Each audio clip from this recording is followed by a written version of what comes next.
I once made a video, which I'll link up above, where I said you should buy a used Lexus NX200t instead of the facelifted and largely just renamed NX300. Today we're going to find out why I said that by spending some time in a brand new 2021 NX300, and at the end I'll even discuss in which cases you'd want to buy one over the other. This is a nicely proportioned SUV, and it reminds me a lot of the size and proportions of the first gen RX, which is now a classic. Rear seat legroom is solid, and overall practicality is better than you'd expect at first glance. While edging on ubiquitous, the NX still features that polarizing Lexus styling, most notably the front grille and the angle of the lower front bumper. The side profile is pretty, and the rear is ever so slightly improved from the NX200t. The NX300 features a larger center screen standard, as well as more standard safety features. However, connectivity-wise, it does leave a bit to be desired in its base form. You still get an old-school Mercedes-style shifter here, mated to a 6-speed automatic transmission. The NX300 gets the same 2-liter turbo 4-cylinder that the NX200t had, and it still puts out 235 horsepower and 258 pound-feet of torque, all powered through the front wheels, all-wheel drive being optional. And now, onto the driving. Before I dwell too much into the whole NX200t versus the NX300, let me just start by saying that this is a good car.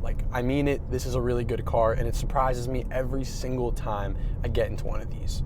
I think to myself, there's no way this front-wheel drive, basic Lexus compact SUV crossover is going to be any fun to drive, and every time I'm proven wrong. This car has character, and it's not a bland driving experience at all. Now, off the line, you will notice a bit of torque steer, especially if you're giving it a bit of gas. On top of that, I think this car is a bit too stiff. I wish it was more damped, and I don't like that I feel every pothole and bump that I go over. Definitely something that I'm okay with in a performance-based car, in an SUV, and in a car that obviously isn't meant to be performance-based or sporty. I'd rather just have a comfortable, cushy ride. But let's jump into what exactly is different between the 200t and the 300. It's not much.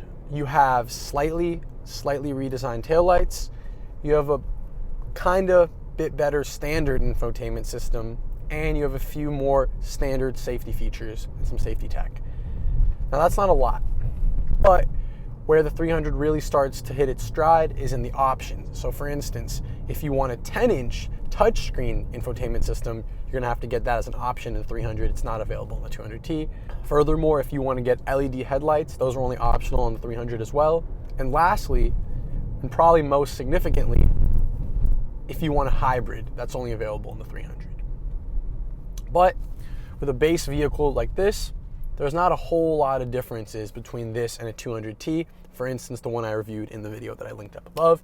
The only main difference being that was an F-Sport vehicle, and this is an otherwise just base vehicle. But since we're in this NX300, let's explore it a bit. This car uses the winning formula of, if it ain't broke, don't fix it.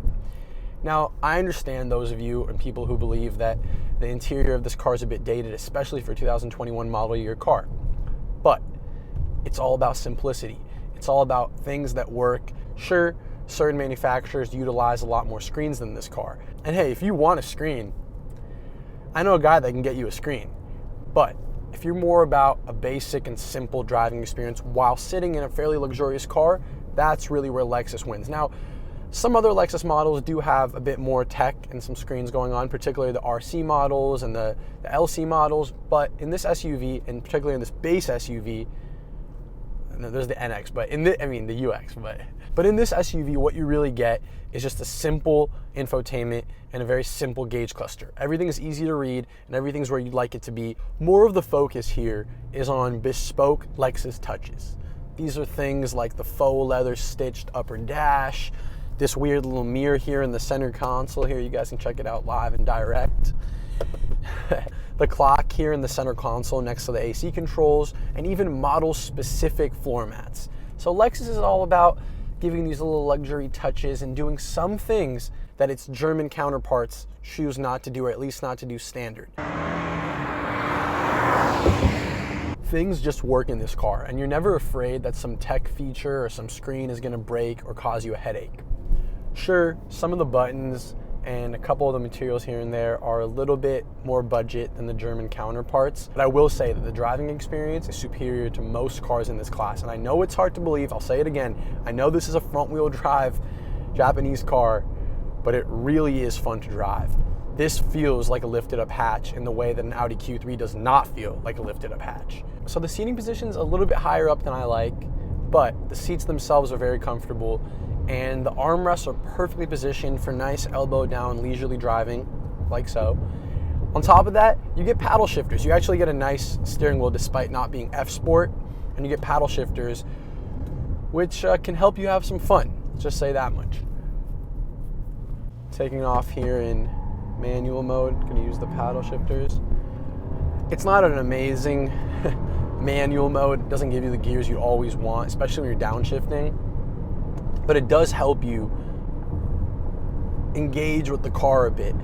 And for those who just occasionally want to use a paddle shifter, or occasionally want to pass somebody but feel like their reasonable SUV, practical SUV can be fun, this is a perfect option in that regard. If I put the car into sport mode over here, it livens up the throttle, so just a slight tap, it's downshifting, kicking down if you will, really quick, and the car gets going at a pretty rapid rate. Again, for a relatively sensible and moderately powered crossover, this really is a more fun car to drive than most. I'm gonna keep saying it because it blows me away every single time I get in it.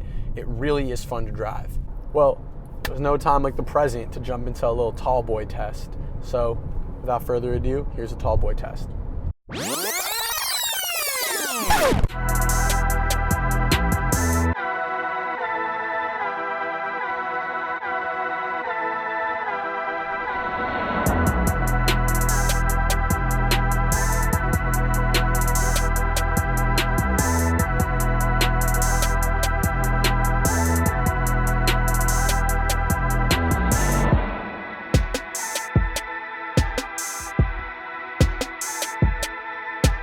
Okay, so still one of my biggest gripes with this car is the infotainment. Even though they've updated it, at least this base system they've updated from the NX200, it's still not great.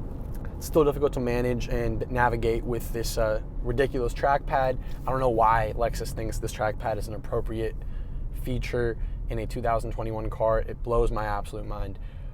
Absolutely blows my mind. It was an absolute mind. Yeah, this trackpad is totally ridiculous. And I know there's the 10-inch, there's the touchscreen, but it's a little bit far to reach. And in this particular car, obviously you don't have it. So I'm just evaluating the base configuration that we're in right now. But as I promised, and in closing, I want to discuss why or when you should buy a 200T over a 300 or the other way around. Now, if you're looking for some of those aforementioned options, the headlights, the touchscreen, etc., your only option is the 300. And if you're looking to lease, your only option is the 300. However, if you're looking to buy, and if those options don't matter to you, then right alongside a used 300, you should put the 200T, because aside from the name, the cars are almost identical. And in fact, the owner of that 200T that I drove in my previous video chose a more loaded up F-Sport 200T over an absolutely bone stock base 300.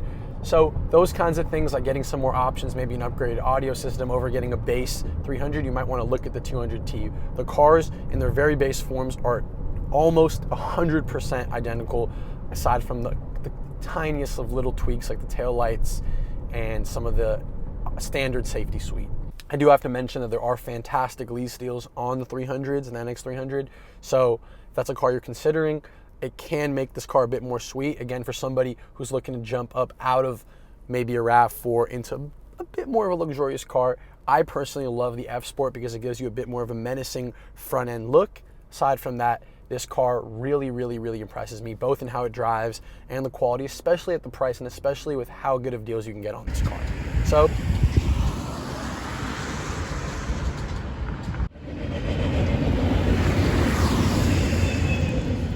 if you guys enjoyed the video, consider subscribing, tune back in for more, and as always, this is Rio.